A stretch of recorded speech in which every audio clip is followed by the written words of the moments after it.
I let my best friend crash on my couch for a few weeks. A year later, I discovered the truth that blew up my entire life. Throwaway because a lot of people involved are on Reddit, and I'm not ready for this to be traced back to me in real life. Also, this is long. I didn't realize how much I had been holding in until I started typing.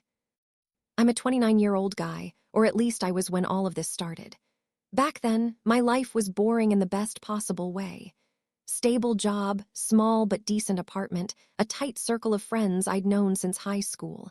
Nothing glamorous, but nothing dramatic either. I used to think that was a good thing. The person at the center of this mess is Mark. That's not his real name, obviously, but it fits him. Mark and I had been best friends since we were 15. The kind of friends whose parents knew each other, who spent holidays together, who joked that we'd be each other's best men one day.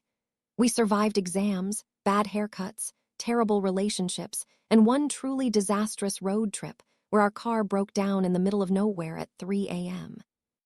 So when Mark called me one night, voice shaking, saying he had nowhere to go, I didn't hesitate. He told me he'd broken up with his girlfriend of 5 years, said it was messy, said she kicked him out. He sounded wrecked like the Mark I knew, but hollowed out. He asked if he could crash on my couch for a few weeks until he figured things out. I told him yes, before he even finished the sentence.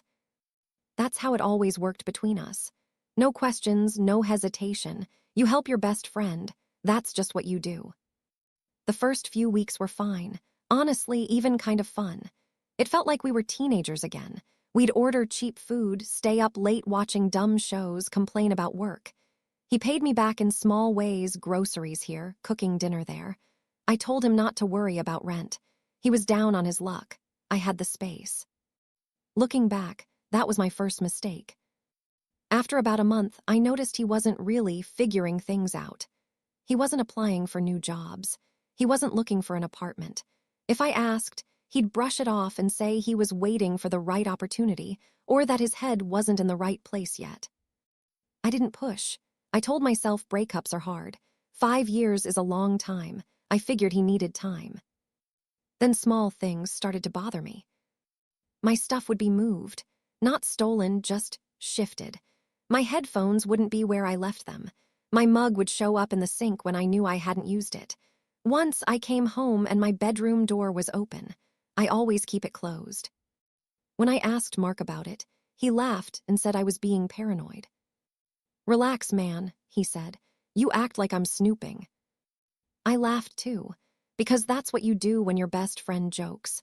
You don't want to be the guy who makes things awkward.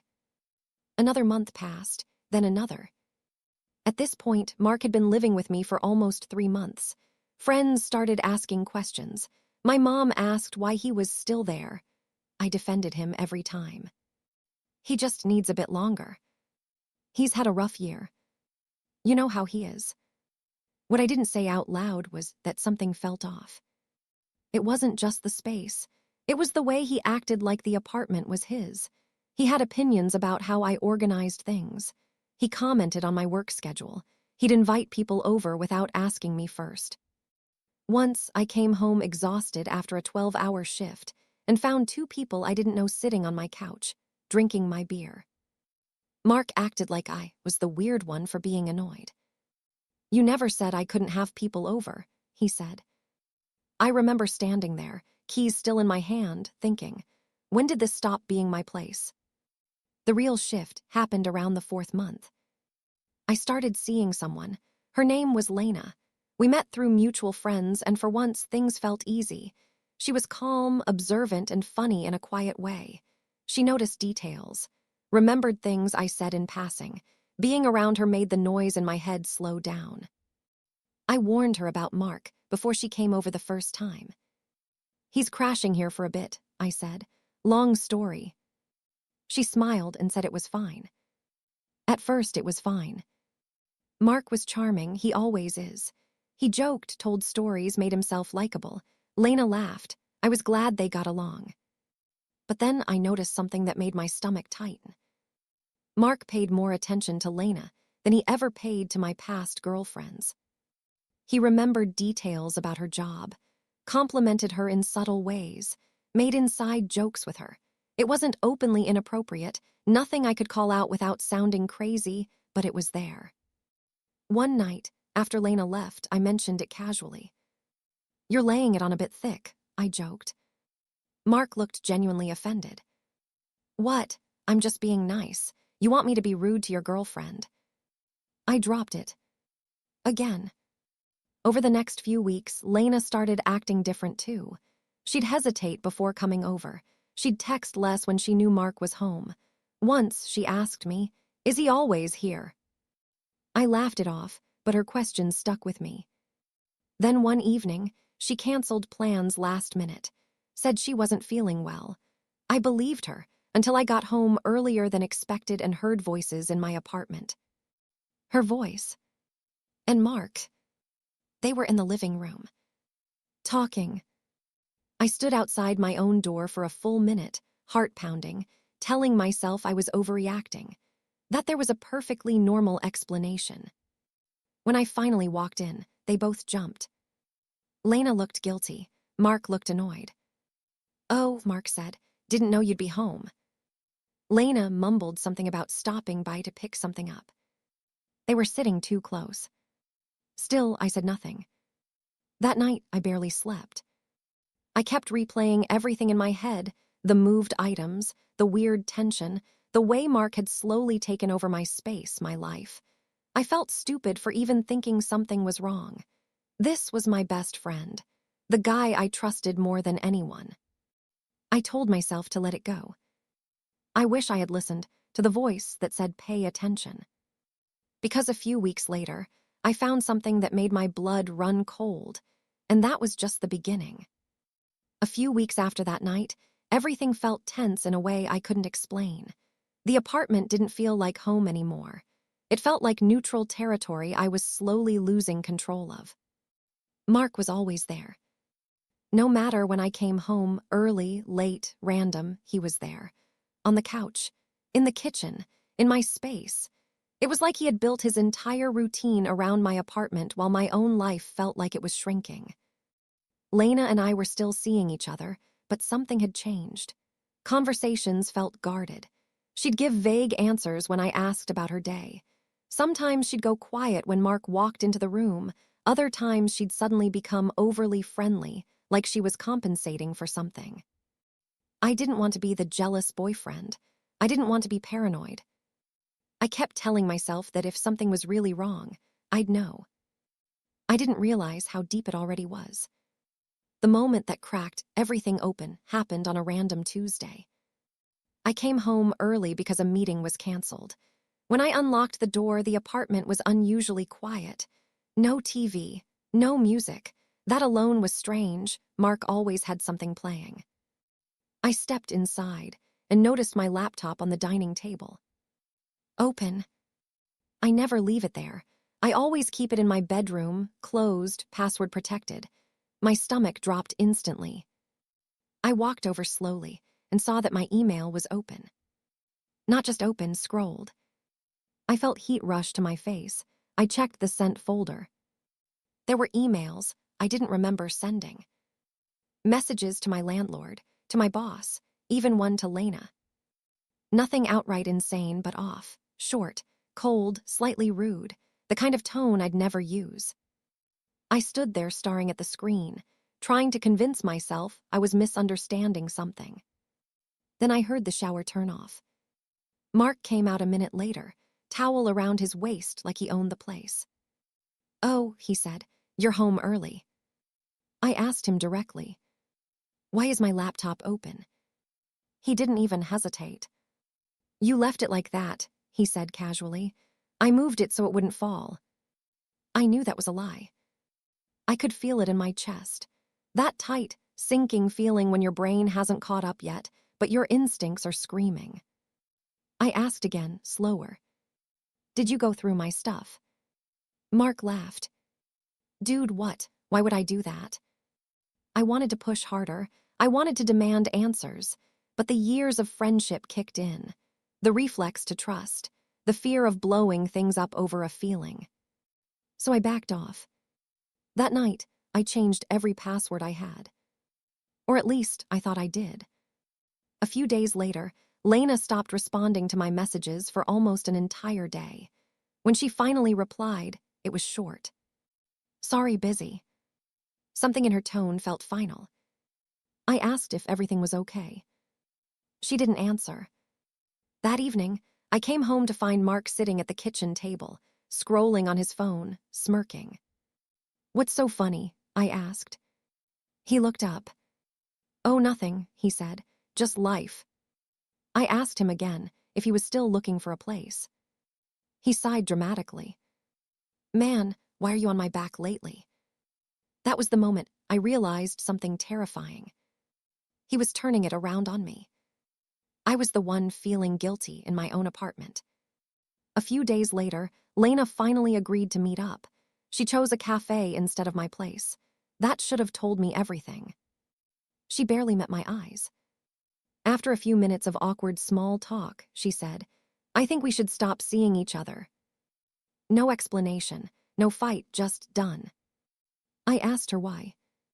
She hesitated, then said something that still echoes in my head.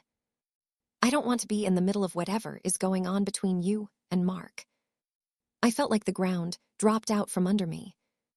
"What do you mean?" I asked. She shook her head. "You should talk to him." That was it. I went home shaking. Mark was there, of course. I told him Lena broke things off. He raised his eyebrows, pretending to be surprised. "That sucks," he said. "But hey, plenty of fish, right?" I snapped. "Did you say something to her?" He looked offended. "Why would I do that?" I asked if he'd been messaging her. He laughed again, that same dismissive laugh. "You're really losing it, man." That night, I couldn't sleep. I lay in bed staring at the ceiling, replaying every interaction from the past year. Every time I'd ignored my instincts. Every time I'd chosen comfort over confrontation. At around 3 a.m., I heard my bedroom door creak. I froze. The door opened slowly. Mark stood there in the dark. He didn't say anything at first. Then he said, "You should probably lock this," and closed the door. I sat up, heart pounding, cold sweat running down my back. That wasn't a joke. That was a warning. The next morning, I took the day off work. I waited until Mark left the apartment. Then I did something I'm not proud of, but I needed answers. I went through his things. Most of his stuff was normal. Clothes, toiletries, a few notebooks. Then I found his old phone. Dead battery, no passcode. I charged it. What I found made my hands shake so badly, I almost dropped it. Messages between him and Lena. Weeks worth. Flirting, complaints about me, jokes about how clueless I was, screenshots of my private messages, messages I'd sent from my own phone. That's when it hit me. He hadn't just been crashing on my couch. He'd been living my life from the inside. And I was about to discover how far he'd already gone. I sat on the edge of my bed, staring at Mark's old phone like it was a bomb. My hands were shaking. My mouth was dry. Every instinct told me to put it back, pretend I'd never seen it, go back to the version of my life where I was just uncomfortable instead of horrified. But I kept scrolling. The messages between Mark and Lena weren't just flirting. They were strategic. He'd been planting doubts about me for months. "He doesn't really listen to you. He's selfish, you know that, right? He treats you like you're temporary." And every time she hesitated, every time she defended me, Mark adjusted. "That's not what I meant. I'm just worried about you." I'd never say this if I didn't care. Classic manipulation, the kind you don't see until you're standing outside of it.